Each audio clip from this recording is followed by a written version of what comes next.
சற்று நேரத்துக்கு முன்பு டிஎம்கே ஃபைல்ஸ் பார்ட் 3 வெளியிட்டிருக்கும். பொங்கல் தொகுப்பு. இந்த பார்ட் 3 பார்த்தீங்கன்னா கொஞ்சம் நீளமாக இருக்கும். பார்ட் 3 வந்து பார்ட் 1 வந்து வெளிப்படையான சொத்து, பார்ட் 2 பினாமி சொத்து.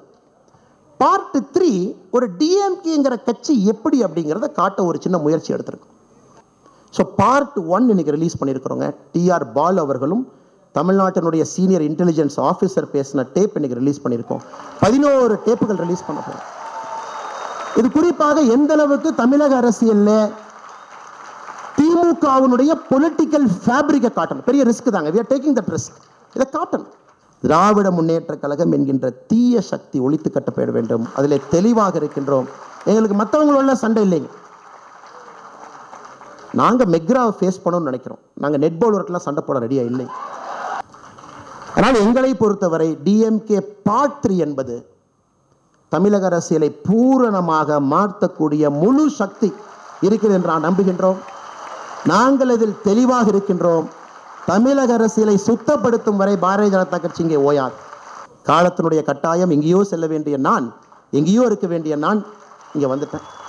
ஆனால் இருக்கும் வரை நேர்மையாகவும் உண்மையாகவும் நாணயமாகவும் இருப்போம். நியூஸ் பேப்பர் எல்லாம், பீரியாடிக்கல்ஸ் எல்லாம் வணிகமயமாகும் பொழுது துக்ளக் மட்டும் துணிவாக நிற்கிறது, வணிகம் எனக்கு தேவையில்லை என்று.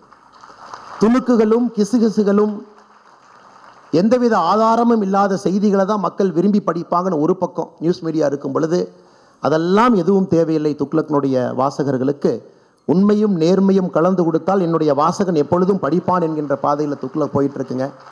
ஒருவேளை நிதிஷ்குமார் அவர்கள் இன்னும் ஒரு 10 நாளில் தமிழகத்திற்கு வந்தா திராவிட முன்னேற்ற கழகத்தினோடு இப்போ இருக்கக்கூடிய தலைவர் ஸ்டாலின் ஐயா என்ன சொல்லுவாங்கன்னா, நிதிஷ்குமார் அவர்களே வருக, போஜ்பூரி கற்றி தருக என்று சொல்லுவார். நிச்சயமாக அந்த அளவுக்கு தான் அரசியலை பொறுத்தவரை திராவிட முன்னேற்ற கழகத்தை 1980 44 ஆண்டுகள் பிரித்து பார்த்தீங்கன்னா இந்த 3 வாசகம் மட்டும்தான் திமுக என்கின்ற கட்சியை நமக்கு பிடித்து கொடுக்குது. நிர்மலா சீதாராமன் அவர்கள் மிக சிறப்பாக சொல்லியிருக்கிறாங்க. 6,23,00,000 டைரக்ட் டாக்ஸ் வந்துச்சுங்க, 6,97,00,000 நாங்கள் திரும்ப கொடுத்துட்டோங்க. இது வந்து ஒரு வாய்க்கால் சண்டையோ வம்பு சண்டையோ இல்லைங்க. எனக்கு ரொம்ப ஒரு கஷ்டமான வேலை. ஒரு அரசியல் தலைவராக, ஒரு இந்திய குடிமனாக இந்த சப்ஜெக்டை பேசும்பொழுதே உடம்பு மேலே ஒரு கம்பளி பூச்சி ஊடுற ஃபீலிங்கில் தாங்க நான் அதை பேசுகிறேன். அதே ஆர்கியூமெண்ட்டில் கொங்கு பகுதியில் இருக்கக்கூடிய 8 மாவட்டங்கள் தமிழகத்தினுடைய 54% டைரக்ட் இன்கம் கான்ட்ரிபியூட் பண்ணுறாங்க. இப்போ கொங்கு பகுதியில் இருக்கக்கூடிய கோயம்புத்தூரோ, திருப்பூரோ, பொள்ளாச்சியோ, நாமக்கல்லோ, ஈரோடோ, சேலமோ அவங்க வந்து சரி நம்ம கணக்கு போடலாம், கணக்கு மாதிரி கணக்கு போடலாம். கோயம்புத்தூரில் மொத்த இன்கம் எவ்வளவு, மொத்த எக்ஸ்பெண்டிச்சர் எவ்வளோ ரோடு போட்டேன்னா மிச்ச பார்ட் என்னங்க ஆகும்? அதனால் ஸ்டாலின் அவர்களும் திராவிட முன்னேற்ற கழகத்தினுடைய அமைச்சர்கள் புரிந்து கொள்ள வேண்டும். Money will always see the future, money will never see the past. 1920 எங்கேங்கய்யா பெரியார் வந்தார், அண்ணா யூனிவர்சிட்டிக்கு போனார், எங்கேங்கய்யா கம்ப்யூட்டர் வந்துச்சு. ரெண்டாவது, பெரியார் அவர்கள் பிறந்தது புதன்கிழமை, சனிக்கிழமை இல்லைங்கய்யா. கம்ப்யூட்டர் தப்பா சொல்லிச்சா, பெரியார் தப்பா சொல்லிச்சா? உடனே முதல் முறையாக தமிழக அரசியல்ல பார்க்குற அறிக்கைக்கு திருத்தி ஒரு அறிக்கை வர்றாங்க 2 மணி நேரத்தில். 1970 போனாரு. இவ்வளவுதாங்க எனக்கு தமிழ்நாடு பாலிடிக்ஸ். இவ்வளவுதான் சார் நம்ம இருக்கோம். பங்காளி கட்சியில் ஒருத்தர் சொல்றாரு, பங்காளி கட்சினா உங்களுக்கு தெரியும் இல்ல? அண்ணாமலை அவர்கள் தருமபுரியில் வந்து சொன்னாரு, மோடி அவர்களே தமிழ்நாட்டில் வந்து இருந்தா, தமிழ்நாட்டில் எல்லா நிகழ்ச்சியிலையும் மோடி அவர்கள் காலையிலிருந்து நைட்டு வரைக்கும் உட்கார்ந்துருந்தா தமிழ்நாடு அதிக இன்வெஸ்ட்மெண்ட்டை ஈர்த்திருக்கும். நான் பங்காளி கட்சியை கேட்குறேன், நீங்கள் மோடி கூப்பிட்டீங்களான்னு. இந்த பிஹெச்டி பசங்க பேசுகிற கிளாஸ்ல 4ஆம் கிளாஸ் பையன் உள்ள வந்து ஓடி விளையாடக்கூடாது. என்ன நடக்குது? தமிழ்நாட்டினுடைய அரசியல் எங்கே போயிட்டு இருக்கு? இது எக்கனாமிக்கா டெவலப்மெண்ட் ஓரியன்டா கிராத் பாலிடிக்ஸில் போயிட்டு இருக்கக்கூடிய நாட்டில் இன்னும் நான் அப்படி இருந்தேன், எங்கள் அப்பாவுக்கு மீசை பெருசு, எங்கள் மாமாவுக்கு முகமெல்லாம் இப்படி, நாங்கள்லாம் அப்படித்தான் 3 வீடு வச்சுருந்தோம், 10 வீடு வச்சுருந்தோம், நாங்கள்லாம் பெரிய ஆட்கள், அவ்வளோ பெரிய மிராசுதாரன் நாங்கள். ஏன் ஸ்டார்ட் அப் பையன் கிழிஞ்ச பேண்டை போட்டு $1 பில்லியன் அடிச்சுட்டு இருக்கான். அதை பற்றி பேசுங்கன்னா, நாங்கள் 1970 எவ்வளோ பெரிய வீடு கட்டியிருந்தோம் தெரியுமா? எனக்கு தெரியும், இது ஒரு மதிப்பு மிகுந்த ஒரு மேடை, ஜாம்பவான்கள் நடந்திருக்கக்கூடிய மேடை, இந்தியாவினுடைய அரசியலை 54 ஆண்டுகளாக தீர்மானித்த ஒரு மேடை, எப்பொழுதும் கூட உண்மையின் பக்கம் நின்ற ஒரு மேடை. பெரிய பெரிய மேதைகள் இந்தியாவில் குறிப்பிட்டு சொல்லக்கூடிய மனிதர்கள் எல்லோரும் இந்த விழாவிற்கு வந்து ஜனவரி மாதம் 14ஆம் தேதி பேசியிருக்கின்றார்கள். இத்தனை ஆண்டு காலமாக ஒரு துக்ளக் புத்தகத்தை ஒரு கடையிலே வாங்கி படித்த மனிதன் நான். கடந்த 4 ஆண்டுகளாக அந்த இருக்கையிலே அமர்ந்து பேசுகின்ற மனிதர்களை ரசித்தவன் நான். இன்று துக்ளக் குறிப்பாக அதனுடைய ஆசிரியர் ஐயா குருமூர்த்தி அவர்கள் எனக்கு ஒரு வாய்ப்பு கொடுத்திருக்கின்றார்கள். முக்கியமாக இந்தியாவினுடைய இன்றைய அரசியல் 2024 தேர்தல், அதை பற்றி பேச வேண்டும் என்பது என்னுடைய எண்ணம். அதே நேரத்தில் எனக்கு முன்பு இருக்கையில் அமர்ந்திருக்கக்கூடிய மனிதர்கள், குறிப்பாக நான் தமிழறிவி மணியன் ஐயா அவருடைய பெயரை குறிப்பிட்டு சொல்ல விரும்புகின்றேன்.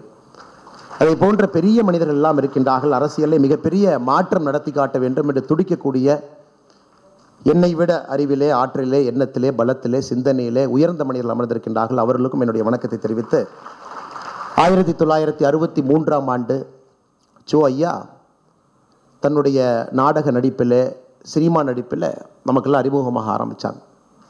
கிட்டத்தட்ட 20 மேடை நாடகங்கள், 180க்கும் மேற்பட்ட சினிமா படைப்புகள். பார்க்கின்ற எல்லா மனிதரும் கூட சிரிப்பது மட்டுமல்ல, சிந்திக்க தூண்டிய ஒரு மிகப்பெரிய ஒரு மகான். நாங்கள்லாம் இங்கே நிற்கிறதுக்கு ஒரு முக்கியமான காரணம், 2008 ஜனவரி மாதம் 14ஆம் தேதி நம்முடைய பாரத பிரதமர் நரேந்திர மோடி அவர்கள் இருக்கையில் அமர்ந்திருந்த பொழுது, அப்பொழுது குஜராத்தினுடைய முதலமைச்சராக அமர்ந்திருந்த பொழுது, உங்களுக்கு தெரியும், அதற்கு முன்பு நடந்த குஜராத் சட்டப்பேரவை தேர்தலில் மெர்ச்சன்ட் ஆஃப் டெத் என்கின்ற வார்த்தை பயன்படுத்தப்பட்டிருந்தது. அப்போ சோ ஐயா சொன்னாங்க, ஆமாம், இவர் மெர்ச்சன்ட் ஆஃப் டெத் தான். Merchant of death for nepotism, merchant of death for corruption, merchant of death for bureaucratic inefficiency, merchant of death for darkness and despair.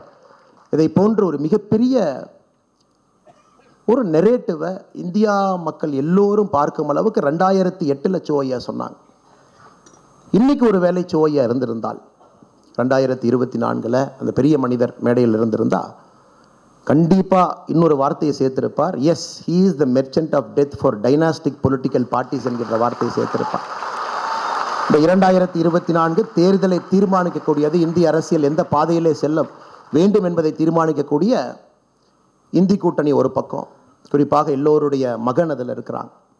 Rajiv Gandhi ஐயாவுடைய மகனிலிருந்து ஆரம்பித்து, லல்லு பிரசாத் ஐயாவுடைய மகனிலிருந்து ஆரம்பித்து, முலாயம் சிங் ஐயாவுடைய மகனிலிருந்து ஆரம்பித்து, பால் தாக்கரே ஐயாவுடைய மகனிலிருந்து ஆரம்பித்து, கலைஞர் கருணாநிதி ஐயாவுடைய மகனிலிருந்து ஆரம்பித்து, அல்லது சில பேருடைய நெருங்கிய உறவினர்கள் எல்லாம் உறவினர்கள் இந்தி கூட்டணி ஒரு பக்கம் இருக்கிறாங்க.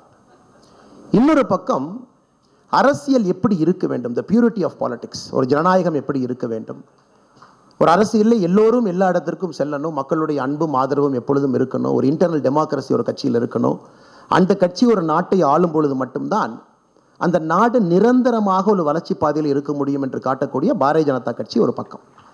அது 2024 தேர்தலில் 2 அணிகளும் கூட மக்கள் மன்றத்தில் நின்று கொண்டிருக்கின்றோம். எனக்கு முன்பு பேசிய சசி தரூர் ஐயா, நான் PhD காலேஜ் ஆஃப் டெக்னாலஜியில் இன்ஜினியரிங் மாணவனாக இருக்கும் பொழுது ஆடிட்டோரியத்தில் அமர்ந்து அவருடைய பேச்சை கேட்டேன். அப்போ அவருடைய பேச்சு ரொம்ப கவர்ந்தது. ஒரு கேள்வி கேட்பதற்கு ஒரு வாய்ப்பு, மைக் எடுத்து கேள்வி கேட்ட சசி தரூர் ஐயாட்ட. கண்டிப்பாக நீங்கள் மறந்துருப்பாருங்க, அப்போ எனக்கு ஒரு 19-20 வயசு இருந்திருக்கும். நிறைய பேர் இருந்தாங்க, 5000-6000 பேர் இருந்தாங்க. தரூர் ஐயாட்ட கேட்டால், ஐயா உங்களுக்கு பிடித்த புத்தகம் எதுன்னு. அவர் ரொம்ப ஸ்மார்ட், கிரேட் டிபேட்டர், அவ்வளோ ஈஸியாக அவரை மடக்க முடியாது. என்ன சொன்னார், எனக்கு பிடித்த புத்தகம் வந்து டிக்ஷனரி அப்படின்னார். ஆனால் இன்றைக்கி ஐயா இருந்திருந்தால் இதை குறிப்பிட்டு சொல்ல வேண்டும் என்று நினைத்திருந்தேன். இன்றைக்கி அவங்க கிளம்பிட்டாங்க. ஆனால் குருமூர்த்தி ஐயாவை நாம் கட்டாயம் பாராட்டி ஆக வேண்டும். காரணம், இந்த துக்ளக் விழாவை வித்தியாசமாக யோசிச்சிருக்கிறாங்க. காங்கிரஸ் கட்சியிலிருந்து, இந்தி கூட்டணியிலிருந்து, குறிப்பாக ஒரு சென்சிபிளான ஒரு பொலிட்டிக்கல் பர்சன் அங்கே இருக்கக்கூடிய, என்னதான் நம்முடைய கருத்து வேறுபாடுகள் இருந்தாலும் கூட எப்பொழுதும் இந்தியா ஃபர்ஸ்ட், இந்தியா முதன்மை என்று வைக்கக்கூடிய சசி தரூர் அவர்கள் மீது மிகப்பெரிய மரியாதையும் வைத்திருக்கக்கூடிய ஒரு மனிதன் நானும் இங்கே இருக்கின்றேன். அவர்கள் ஒரு பக்கம் அழைத்து, இன்னொரு பக்கம் பாரதிய ஜனதா கட்சியிலிருந்து என்னையும் அழைத்து, இருவருக்கும் நேரத்தை கொடுத்து பேச வேண்டும் என்று ஒரு சம வாய்ப்பு உருவாக்கினார். காலத்தினுடைய கட்டாயம். இன்னைக்கு த வேர்ஸ்ட் வின்டர் ஸ்கெடியூல் இன் டெல்லி இன்னைக்கு நடந்துச்சுங்க. 95% விமான டிஸ்ட்ரப்ஷன், 180க்கும் மேற்பட்ட விமானங்கள் கேன்சல். இதுவரை டெல்லி பார்க்காத ஒரு டிஸ்ட்ரப்ஷன் இன்னைக்கு நீங்கள் ட்விட்டரில் பார்த்தீங்கன்னா இண்டிகோ வந்து குளோபல் ட்ரெண்டிங்கில் இருக்குது. இன்னைக்கு ஒரு தனியார் விமானத்தினுடைய பேர் கரெக்டாக அது இன்னைக்குன்னு பார்த்து நடக்க வேண்டி இருந்துச்சு. அதே நேரத்தில் நம்முடைய பாரத பிரதமர் நரேந்திர மோடி ஐயா, முருகன்ஜி அவங்க வீட்டில் அவராக வந்து பொங்கல் பானையில் பொங்கல் வைத்து நீங்கள் பார்த்துருப்பீங்க. அந்த அற்புதமான காட்சியம் இன்று காலை டெல்லியில் நடந்துச்சு. அதனால் தாமதமாக வந்ததற்கு என்னுடைய மன்னிப்பை கோரிக்கொண்டு, என்னையும் மீறி இது நடந்து விட்டது என்று சொல்லி, ஐயா குருமூர்த்தி அவர்கள் மிக முக்கியமான காலகட்டத்தில் துக்ளக கையில் எடுத்திருக்காங்க. சோ ஐயாவுடைய காலத்தில் குட் கவர்னன்ஸ்னால் என்னென்னு மைக்ரோஸ்கோப் போட்டு தொலைட்டு இருந்தார் சோ ஐயா. இந்தியாவில் எங்கேயாச்சும் குட் கவர்னன்ஸ் கிடைக்குமா, அதை நாம் படம் பிடித்து காட்ட முடியுமா, நல்ல அரசியல் இருக்கான்னு ரொம்ப கஷ்டப்பட்டு சோ அவர்கள் தேடினாங்க. ஐயாவுடைய கடைசி காலகட்டத்தில் நரேந்திர மோடி அவர்கள் சோ ஐயா கிடைச்சாங்க. அது ஒரு பேரோமீட்டராக பெஞ்ச் மார்க்காக வைத்து இந்திய அரசியலை சோ ஐயா ஆராய முடிந்தது. அப்போ இருந்த நம்முடைய சேலஞ்சஸ் வேறுங்க. குறிப்பாக இந்தியாவுக்குள்ளேயே சேலஞ்சஸ் அதிகமாக இருந்துச்சு. இன்னைக்கு குருமூர்த்தி ஐயாவுடைய காலம் துக்ளக்குடைய ஆசிரியர் கையில் எடுக்கும் பொழுது கம்ப்ளீட்லி டிஃப்ரெண்ட் சேலஞ்ச். ஒரு குளோபல் அவுட்லுக் இருக்கக்கூடிய நாடு, மெயின் எனிமீஸ் நமக்கு வெளியே இருக்காங்க, உள்நாட்டிலே வேறு விதமான நரேட்டிவ், அதெல்லாம் தாண்டி குட் கவர்னன்ஸை நம்முடைய இந்திய நாட்டிலே நடத்தி காட்ட முடியும் என்கின்ற காலத்தில் அவங்க ஆசிரியராக இருக்கிறாங்க. அதனால் இரண்டும் வேறு வேறு துருவங்களாக இருந்து இன்னைக்கு ஐயா அவர்கள் துக்ளக் அதே ஒரு சீரிய ஒரு பாதையில் எடுத்துகிட்டு போகிறாங்க. அவர்களுக்கும் இந்த நேரத்தில் என்னுடைய வாழ்த்துக்களை எல்லாம் தெரிவித்து தொடர்ந்து துக்ளக் நம்மை ஊக்கப்படுத்தட்டும், நல்ல விஷயங்களை கொண்டு வரட்டும். நியூஸ் பேப்பர் எல்லாம் பீரியாடிக்கல்ஸ் எல்லாம் வணிகமயமாகும் பொழுது துக்ளக் மட்டும் துணிவாக நிற்கிறது, வணிகம் எனக்கு தேவையில்லை என்று. துணுக்குகளும் கிசுகிசுகளும் எந்தவித ஆதாரமும் இல்லாத செய்திகளை தான் மக்கள் விரும்பி படிப்பாங்கன்னு ஒரு பக்கம் நியூஸ் மீடியா இருக்கும் பொழுது அதெல்லாம் எதுவும் தேவையில்லை. துக்ளக்கினுடைய வாசகர்களுக்கு உண்மையும் நேர்மையும் கலந்து கொடுத்தால் என்னுடைய வாசகன் எப்பொழுதும் படிப்பான் என்கின்ற பாதையில் துக்ளக் போயிட்டு இருக்குங்க. அதனால் இந்த துக்ளக்கை வாழ வைப்பது நம் ஒவ்வொருடைய கடமையாக நான் கருதுகின்றேன். அதைத்தான் ஐயா நான் பேசியிருக்கக்கூடிய தலைப்புக்கு நான் வந்து விடுகின்றேன். இன்னைக்கு திராவிட முன்னேற்ற கழகத்தினுடைய வரலாறு நமக்கு தெரியும். சர்க்காரியா கமிஷனுடைய வழக்கும் வேறு வழக்குகளும் அவர்கள் மீது பாய ஆரம்பித்த பொழுது கலைஞர் கருணாநிதி அவர்கள் சொன்ன வாக்கியம் பார்த்தீங்கன்னா, நேருவின் மகளே வருக, நிலையான ஆட்சி தருக. இது 1980 சொல்லப்பட்ட வாக்கியம். அதன் பிறகு விபி சிங் ஐயாவுடைய ஆட்சி கவிழ்ந்து, அது குறிப்பாக இந்தியா டுடேல வந்த ஒரு கட்டுரையின் அடிப்படையில் ஜெயின் கமிஷன் ரிப்போர்ட்டில் ராஜீவ்காந்தி அவருடைய படுகொலைக்கு ஏதோ ஒரு தூரத்தில் கூட திமுகவுக்கு சம்பந்தம் இருக்கலாம் என்கின்ற யூகம் அந்த கட்டுரையில் வந்த பொழுது காங்கிரஸ்காரங்கள்லாம் ஒன்றா சேர்ந்து சப்போர்ட்டை வாபஸ் வாங்கணும்னு சொன்னாங்க. அன்னைக்கு ஒரு ஆட்சி கவிழ்ந்தது, திமுக வெளியே போனாங்க. ஆனால் மறுபடியும் திமுகவுக்கு காங்கிரஸ் தேவைப்பட்ட பொழுது 2004 அதை அப்படியே மாற்றி சொன்னார். 1980 கலைஞர் ஐயா சொன்னது நேருவின் மகளே வருக, நிலையான ஆட்சி தருக. நாங்கள் 2004 கலைஞர் ஐயா என்ன சொன்னார்னா, இந்திராவின் மருமகளே வருக, இந்தியாவின் திருமகளே வெல்க அப்படின்னா. ஸோ திமுகவுக்கு இது புதிது கிடையாது. யாரையாவது ஒருவரை தொங்கி பிடிக்க வேண்டும். அவர்கள் எவ்வளவு மோசமாக இவர்களை நடத்தினாலும் கூட இந்திய அரசியலில் இவர்களுடைய கரைகள் அங்கங்கே இருந்தாலும் கூட வேறு வேறு காலகட்டத்தில் யாரோ ஒருவரை தொங்கி பவரில் இருக்கணும், பவர் ஹங்கிரி ஒரு பார்ட்டியாக திராவிட முன்னேற்ற கழகம் மாறி இருக்கிறது கடந்த ஒரு 30-40 ஆண்டுகள். அதனால்தான் சமீபத்தில் இந்தி கூட்டணி நடந்த பொழுது நமக்கு தெரியும், டிஆர் பாலு ஐயாவும் ஸ்டாலின் ஐயாவும் அந்த கூட்டத்தில் உள்ள இருந்தாங்க. நம்ம அனைவருக்கும் கூட தெரியும், குறிப்பாக north Indian news papers periodicals ரொம்ப அதிகமாக அதை கவர் பண்ணியிருந்தாங்க. உள்ளே நிதிஷ்குமார் அவர்கள் இந்தியிலே பேசும்பொழுது மொழியாக்கம் கேட்குறாங்க. மொழியாக்கம் செய்ய முடியாதுன்னு ஒரு பெரிய லெக்சர் நிதிஷ்குமார் ஐயா கிட்டத்தட்ட ஒரு 10-15 நிமிஷம் பேசுகிறாங்க. குறிப்பாக எப்படி ஆங்கிலம் இந்தியாவில் திணிக்கப்பட்டது, எப்படி ஹிந்தி 2வது வந்துச்சு, எப்படி இந்தி தான் இந்தியாவுடைய தேசிய மொழின்னா நிதிஷ்குமார் அவர்கள் பேச ஆரம்பிக்கும் பொழுது சத்தமே இல்லாமல் கேட்டுட்டு 2 பேர் வெளியே வர்றாங்க. ஏன்னா history is repeating it self. 1980 பார்த்தோம், 2004 பார்த்தோம், 2024 அதை பார்க்குறோம். எப்படியாவது தொங்கி பிடித்து இந்த இந்தி கூட்டணியில் இருக்க வேண்டும் என்கின்ற ஒரு பெரிய மாயையில் திராவிட முன்னேற்ற கழகம் இருக்கிறார். ஒருவேளை நிதிஷ்குமார் அவர்கள் இன்னும் ஒரு 10 நாளில் தமிழகத்திற்கு வந்தால் திராவிட முன்னேற்ற கழகத்தினோடு இப்போ இருக்கக்கூடிய தலைவர் ஸ்டாலின் ஐயா என்ன சொல்லுவாங்கன்னா, நிதிஷ்குமார் அவர்களே வருக, போஜ்பூரி கற்றி தருக என்று சொல்லுவார்கள். நிச்சயமாக அந்த அளவுக்கு தான் அரசியலை பொறுத்தவரை திராவிட முன்னேற்ற கழகத்தை 1980 44 ஆண்டுகள் பிரித்து பார்த்தீங்கன்னா இந்த 3 வாசகம் மட்டும்தான் திமுக என்கின்ற கட்சியை நமக்கு பிடித்து கொடுக்குது. சமீபத்தில் OECD அமைப்பு ஒரு ஆய்வறிக்கை கொடுத்திருந்தாங்க. ஒரு சொசைட்டியில், ஒரு சமுதாயத்தில் கடைசி 10% பிறக்கக்கூடிய எக்கனாமிக் பர்சன்டேஜில் லாஸ்ட் 10% ஆஃப் அன் எக்கனாமி, அதில் பிறக்கக்கூடிய ஒரு குழந்தை நடுத்தர வாழ்க்கைக்கு வருவதற்கு எத்தனை நாட்கள் தேவைப்படுகிறது? Somebody is born in the last 10% economic percentile in a society, 50% வர்றதுக்கு எத்தனை நாள் ஆகுது? இந்தியாவிற்கு எழுதியிருந்தார்கள், இது நாட்கள் இல்லை, 7 தலைமுறை ஆகிறது. ஃபின்லாண்டுக்கு பார்த்தீங்கன்னா 1 தலைமுறை, ஸ்வீடனுக்கு 2 தலைமுறை. குறிப்பாக இந்த குளோபல் சவுத்தில் இருக்கக்கூடிய நாடுகள் எல்லாமே 6 தலைமுறை 7 தலைமுறையில் இருக்கு. இந்தியாவை பொறுத்தவரை 7 தலைமுறை ஆகிறது. பாவர்ட்டி ட்ராப்லேருந்து அந்த குழந்தை தப்பிக்கவே முடியாது. என்னதான் தப்பிக்கணும்னு ஒரு ஜென்ரேஷனில் ட்ரை பண்ணாலும் அந்த குடும்பத்தில் யாருக்காச்சும் உடம்பு சரியில்லாமல் போகும், கேன்சர் வரும், 1 லட்ச ரூபா செலவு பண்ண வேண்டி வரும், மறுபடியும் கீழே வந்துடுவாங்க. மறுபடியும் கஷ்டப்பட்டு மேலே வரணும்னு நினச்சா ஒரு ஆக்சிடென்ட் ஆகலாம், ஒரு நேச்சுரல் டிசாஸ்டர் ஆகலாம், ஒரு வெள்ளத்தில் வீடு அடிச்சுட்டு போயிடலாம், ஆடு மாடு காணாமல் போயிடலாம், மறுபடியும் கீழே வந்துடுவாங்க.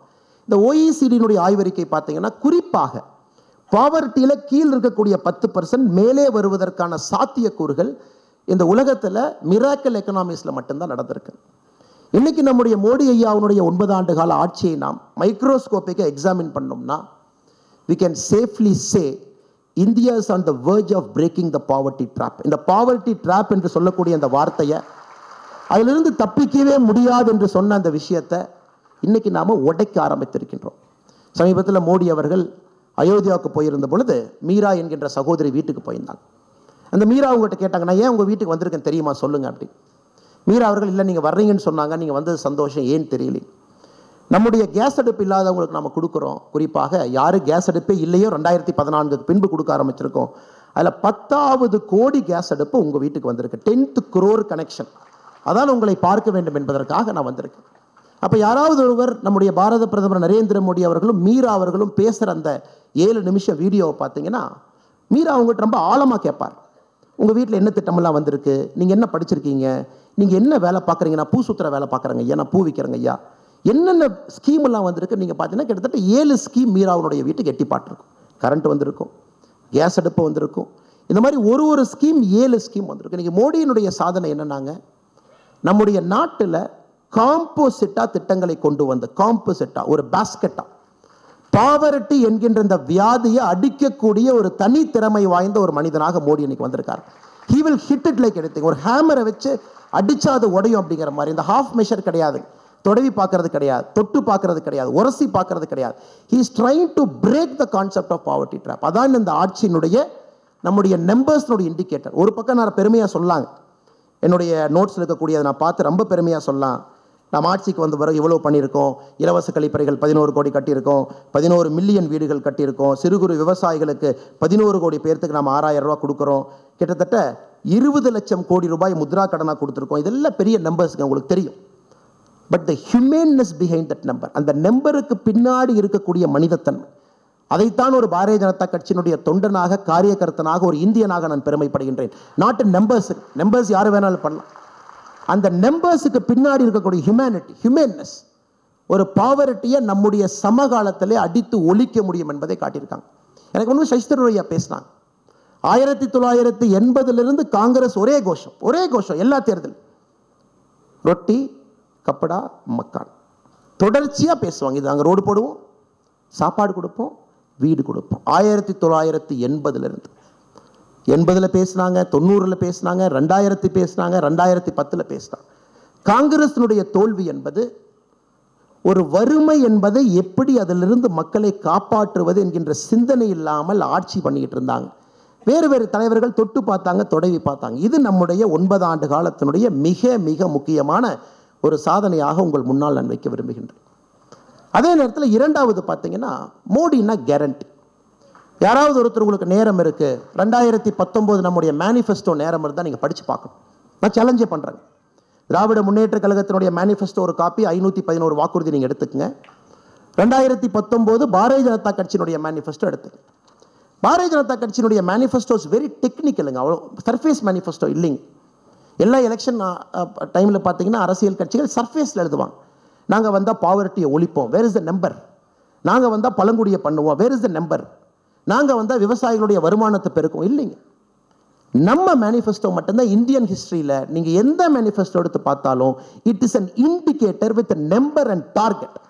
அதனால் யாருக்கெல்லாம் நேரம் இருக்கோ நம்முடைய மேனிஃபெஸ்டோவை நீங்கள் எடுத்து படிக்க வேண்டும் என்று நான் அறிவுறுத்துகின்றேன். அதில் பார்த்தீங்கன்னா ரொம்ப ஸ்பெசிஃபிக்காக சொல்லியிருப்போம். இதுவரை மீனவர்கள் நலனுக்கு அக்கறையே காட்டல, நம்ம காட்டுவோம். நம்ம ஆட்சிக்கு வந்தவுடன் மத்ஸ்ய சம்பத்த யோஜனா 10,000 கோடி ரூபாய் நேரடியாக ஒதுக்கீடு செய்யும். ஆட்சிக்கு வந்த பிறகு மீன்வளத்துறைக்கு புதிதாக ஒரு அமைச்சகத்தை உருவாக்கி செஞ்சிருக்கும். அதே போல் சும்மா சொல்லிங்க, ஒரு வீட்டுக்கும் 2024 டிசம்பர் 31 முடிவதற்குள்ள ஜல்ஜீவன் திட்டத்தில் லாஸ்ட் ஹவுஸுக்கு பைப்பில் தண்ணி கொண்டு போய் கொடுப்போம். நம்ம ஆட்சிக்கு வரும்பொழுது 2014 2019 அறிவிச்ச திட்டம் 2019 ஆட்சியில் நம்ம அறிவிக்கிறோம். நம்ம அறிவிக்கும் பொழுது வெறும் 17% வீடுகளுக்கு இந்தியாவில் பைப்பில் தண்ணி வந்துச்சு. இன்னைக்கு we have reached 73%. we are on track to hit the target. 73% நம்ம கொண்டு வந்திருக்கோம். எல்லாமே இண்டிகேட்டர்ஸ், நம்பர்ஸ், பெர்ஃபார்மன்ஸுங்க. பழங்குடியினருக்கு அரசியல் அங்கீகாரம் மற்றும் பொருளாதார மேம்பாடு. இந்தியாவுடைய முதல் பழங்குடி இனத்திலிருந்து ஜனாதிபதி அம்மா திரௌபதி முர்மு அவங்க வந்திருக்கிறாங்க. அரசியல் அங்கீகாரம், the number 1 citizen of our country. அதன் பிறகு 24,000 கோடி ரூபாய் தனியாக ஒரு செப்பரேட் ஹெட்டில் முதலாக ஒதுக்கீட்டிலிருந்து ஜன்ஜாத்தியா திவஸ் என்று சொல்லக்கூடிய பிர்சா முண்டா அவருடைய நாளை அவர்களுக்கான ஒரு சிறப்பு நாளாக கொடுப்பதிலிருந்து சத்தீஸ்கரிலே பாரதிய ஜனதா கட்சியினுடைய முதலமைச்சரை பழங்குடி இனத்திலிருந்து தேர்வு செய்ததிலிருந்து அரசியல் அதிகாரம் மட்டுமல்லங்க, we have proven political power economic power இரண்டும் சேர்ந்து செல்ல வேண்டும். பாரதிய ஜனதா கட்சி அதை கொடுக்கும் என்று பாராளுமன்றத்திலும் சட்டமன்றத்திலும் பெண்களுக்கு 33% ஒதுக்கீடு மேஜர் மேனிஃபெஸ்டோ ப்ராமிஸ் செய்திருக்கின்றோம். 10,000 புதிய விவசாயிகள் உற்பத்தி நிறுவனங்கள் உருவாக்குவோம்.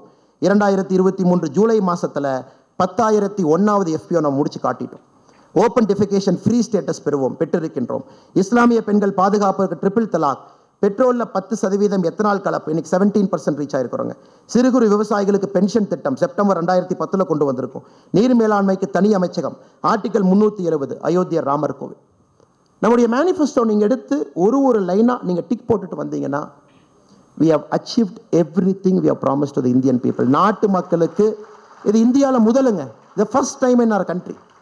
நாட்டு மக்களுக்கு முதலாக ஒரு ஆட்சி தான் சொல்லியதை 5 ஆண்டுகளிலே செய்து காட்ட முடியும் என்று காட்டியிருக்கின்றோம். நம்ம எக்ஸ்கியூஸ் கொடுக்கலீங்க. ஐயோ பியூரோக்ரசி இப்படி, நாங்கள் என்ன பண்ணுறது, சொல்கிறத கேட்க மாட்டாங்க. ஐயோ நம்ம பணத்தை டெல்லியிலேருந்து 100 ரூபா அனுப்பிச்சா 15 ரூபா தாங்க வருது, 85 ரூபாய் சாப்பிட்றாங்க, நாங்கள் என்ன பண்ணுறது சொல்லலீங்க.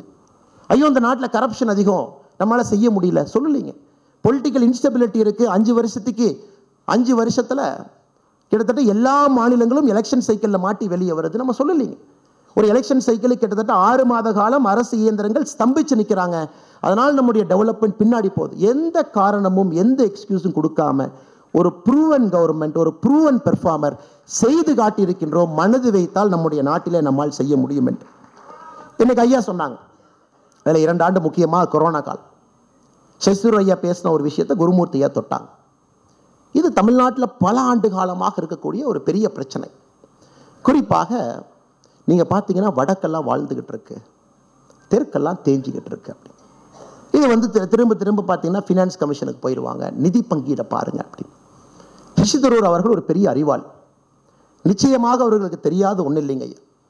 இன்னைக்கு இருக்கக்கூடிய formula modified version of Gadgil formula அப்படிங்கிறது 1969 இந்திரா காந்தி அம்மையார் கொண்டு வந்தது. இந்திரா காந்தி அம்மையார் 1969 காங்கிரஸ் ஆட்சியிலே கொண்டு வந்த பொழுது north south different states devolution of resources பாப்புலேஷனுக்கு 50% இந்திரா காந்தி அம்மையார் வெயிட்டேஜ் கொடுத்துருந்தாங்க. அது 100 ரூபா நம்ம அனுப்புகிறோம் அல்லது 100% 50% வாஸ் பாப்புலேஷன். 1990 திரும்ப காங்கிரஸ் எல்லாம் இருக்கும் பொழுது இட் வாஸ் ஸ்டில் 35%. நம்முடைய ஆட்சியில் நாம கொண்டு வந்த ஃபினான்ஸ் கமிஷனில் குறிப்பாக 15வது ஃபினான்ஸ் கமிஷன் முழுமையாக நம்மோடு இருந்துச்சு. 14வது ஃபினான்ஸ் கமிஷன் ரிப்போர்ட் கொடுத்துருந்தாங்க. முழுமையாக பார்த்தீங்கன்னா 14வது ஃபினான்ஸ் கமிஷனில் 1971 மக்கள் தொகைக்கு 17.5%, 2011 மக்கள் தொகைக்கு 10%, அப்படின்னா 27.5% weightage was given to population. Bharatiya Janata கட்சி ஆட்சிக்கு வந்த பிறகு ஐயா குருமூர்த்தி அவர்கள் சொன்னது போல கன்சென்சஸ் எல்லா மாநிலத்தினுடைய அனுமதியை பெற்று எங்க 50-60% ஆரம்பிச்சதோங்க we have brought it down to 15%. இன்னைக்கு 15% மட்டும்தான் பாப்புலேஷனுடைய weightage. Remaining 45% is the distance between the haves and have nots. அதை நம்ம எல்லாரும் ஏற்றுக்கணுங்க. பணம் இருப்பவனுக்கும் பணம் இல்லாதவனுக்கும் இருக்கக்கூடிய குறியீடு 45% வெயிட்டேஜ் கொடுத்துருக்கிறாங்க. 15% குட் பெர்ஃபார்மன்ஸ். ஃபிஸ்கல் மேனேஜ்மெண்ட் நல்லா பண்ணுறீங்களா, நீங்கள் மத்திய அரசுடைய ப்ராஜெக்டை வேகமாக முடிக்கிறீங்களா, நீங்கள் வெளிநாட்டிலிருந்து வரக்கூடிய இன்வெஸ்டர் ப்ராஜெக்டை ஆன் டைம் பண்ணுறீங்களா, அதுக்கு 15%. 10% இக்காலஜி, கிரீன் கவரை மெயின்டைன் பண்ணுறீங்களா, தேவையில்லாமல் பொல்யூட் பண்ணலையா, கிரீன் எனர்ஜிக்கு போகிறீங்களா, 15% ஜாகிரபிக்கல் ஏரியா. இது எங்கே ஆரம்பித்தது? காங்கிரஸ் 60-50% 15% பாப்புலேஷன் வெயிட்டேஜ் இன்னைக்கு வந்திருக்கு. அதை இன்னும் ஒரு விஷயமா பிடித்து கொண்டு அதை தொடர்ச்சியாக எந்தவித நாலேஜும் இல்லாமல் திராவிட முன்னேற்ற கழகத்தினுடைய அரசியல்வாதிகள் இது பேசுவது வியப்பு மட்டுமல்ல, இது நகைச்சுவை. இன்னைக்கு உங்களுக்கு தெரியுங்க, 16th ஃபினான்ஸ் கமிஷன் நம்ம அனௌன்ஸ் பண்ணியிருக்கோம். அனௌன்ஸ் பண்ணி 15 நாள் ஆகுது. 31/12/2023 நம்முடைய 16th ஃபினான்ஸ் கமிஷன் அனௌன்ஸ் பண்ணியிருக்கோம். 16th ஃபினான்ஸ் கமிஷன் புது வெயிட்டேஜ் கொடுக்க போகிறாங்க. உங்களுக்கு தெரியும் பாப்புலேஷன் வெயிட்டேஜ் 60லிருந்து 15க்கு வந்துருச்சு. குட் பெர்ஃபார்மன்ஸ் 0லிருந்து 15க்கு போயிருச்சு. இப்போ குட் கவர்னன்ஸ் பக்கம் பாரதிய ஜனதா கட்சி நிற்கிறதா, காங்கிரஸ் நிற்கிறதா என்பதை நீங்கள் முடிவு செய்து கொள்ளுங்கள். கட்கில் ஃபார்முலா 1969 தேர்ட் ஃபினான்ஸ் கமிஷனில் ஆரம்பித்து கட்கில் முகர்ஜி ஃபார்முலாவாக மாறிச்சு, மாடிஃபைடு கட்கிலாக மாறிச்சு. இன்னைக்கு நம்ம நித்தி ஆயோகில் வந்த பிறகு முறையாக மாநிலங்களுக்கு நிதி பகிர்வு. நிர்மலா சீதாராமன் அவர்கள் மிக சிறப்பாக சொல்லியிருக்கிறாங்க.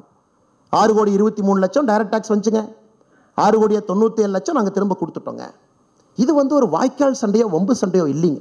எனக்கு ரொம்ப ஒரு கஷ்டமான வேலை, ஒரு அரசியல் தலைவராக, ஒரு இந்திய குடிமனாக இந்த சப்ஜெக்டை பேசும்பொழுதே உடம்பு மேலே ஒரு கம்பளி பூச்சி ஊடுற ஃபீலிங்கில் தாங்க நான் அதை பேசுகிறேன். ஏதோ ஒரு வாய்க்கால் சண்டை வம்பு சண்டையை போல நார்த் இந்தியா எப்படி, அங்கே பாருங்கள் பீகார் எப்படி, தமிழ்நாடு இப்படி. நம்ம அனைவரும் இந்த அரங்கத்தில் இருக்கக்கூடிய நம்ம அனைவருமே ஒரு பெருமையாக இருக்கக்கூடிய தமிழர்கள். அதை தாண்டி இந்தியாவை நேசிக்கக்கூடிய முதன்மையாளர்கள் தான் அந்த அரங்கத்தில் நாம் இருக்கும். நேஷன் ஃபர்ஸ்ட், கண்ட்ரி ஃபர்ஸ்ட் நம்ம ஒருங்கிணைச்சு உட்கார வச்சிருக்கோம். இன்னைக்கு இதே யோகிஜி அவர்கள் ஒரு கேள்வி கேட்குறாங்க. தமிழ்நாடுனுடைய லேபர் ரெஜிஸ்ட்ரேஷன் போர்டில் 25 லட்சம் மைக்ரண்ட் லேபரை பதிவு பண்ணியிருக்காங்க. அஃபீஷியலி கவர்மெண்ட் ஆஃப் தமிழ்நாடு 25 லட்சம் மைக்ரண்ட் லேபரர்ஸுடைய பதிவு டேட்டா வச்சிருக்காங்க. அன்அஃபிஷியலி உங்களுக்கு தெரியும் அது 40 லட்சத்தை தாண்டி இருக்கும். இன்னைக்கு யோகி அவர்கள் முதலமைச்சருக்கு ஃபோன் போட்டு, அண்ணே என்னுடைய நார்த் இந்தியன் லேபரர் தமிழ்நாட்டுக்கு வந்து வேலை செய்கிறான், உங்கள் ஊரில் வேலை செய்கிறான், அல்லது அண்ணாமலை ஊரில் வேலை செய்கிறான், அல்லது குருமூர்த்தி அவங்க ஊரில் வேலை செய்கிறான், அல்லது தமிழிருமணி ஐயா ஊரில் வேலை செய்கிறான், அல்லது ராதாகிருஷ்ணன்